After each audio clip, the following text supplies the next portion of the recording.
नमस्कार मित्रांनो आणि मैत्रिणींनो, ॲडमिनिस्ट्रेटर निनाद या आपल्या यूट्यूब चॅनलमध्ये पुन्हा एकदा आपल्या सहर्ष स्वागत आहे। आजचा आपला व्हिडिओ हा प्रत्येक शासकीय कर्मचारी जो धरणग्रस्त, प्रकल्पग्रस्त, दिव्यांग, खेळाडू अशा कॅटेगरीजमधून उमेदवारी प्राप्त करत आहे त्यांच्यासाठी अत्यंत महत्त्वाचा आहे। खरं तर आपलेच एक बंधू आहेत जे आता शिक्षण खात्यामध्ये असेल, व्यवसाय शिक्षण व प्रशिक्षण खात्यामध्ये असेल, अशा क्षेत्रामध्ये नियुक्तीकरता प्रतीक्षेत आहेत। त्यांनी प्रकल्पग्रस्त ह्या प्रमाणपत्राचा दाखला देऊन उमेदवारी प्राप्त केलेली आहे।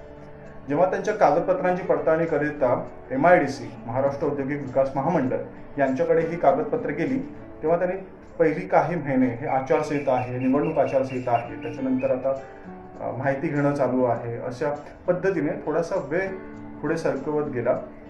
निवडणुकीची प्रक्रिया पार पडल्यानंतर आज त्यांचं म्हणणं आहे की ह्या नियुक्ती प्राधिकाऱ्याकडे किंवा आता जिथून हे ऑर्डर त्यांना प्राप्त होणार आहे शिक्षण खात्याकडून, त्यांच्याकडून त्यांना पत्र प्राप्त झालेलं आहे। मात्र ह्या कार्यालयाशी संबंधित हा विषय नसून उपविभागीय कार्यालयाकडे म्हणजे प्रांताधिकारी कार्यालयाकडे त्यांनी हे प्रकल्पग्रस्त सर्टिफिकेटच्या पडताळणीकरिता वर्ग केला। हाच निर्णय जर त्यांनी सुरुवातीला घेतला असता तर उमेदवाराची जी 4 महिने आहेत किंवा 4-5 महिन्यांचा जो कालावधी आहे तो कालावधी वाचण्यासाठी मदत झालेली असती। बऱ्याच वेळा आपण हे पाहू शकतो की कागदपत्र पडताळणीकरिता ह्या कार्यालयातून त्या कार्यालयाकडे खेटा मारावे लागतात आणि शेवटी बऱ्यापैकी वेळ निघून गेल्यावरती सिनियरिटी जाते, बरेचसे जे अलाउन्सेस मिळणार असतात, बरेचसे जे बेनिफिट्स असतात शासकीय सेवेमधले ते कुठेतरी दूर होण्यासाठी वेळ लागतो आणि मधला काळ हा प्रचंड मनस्तापाचा जातो त्या उमेदवाराकरिता।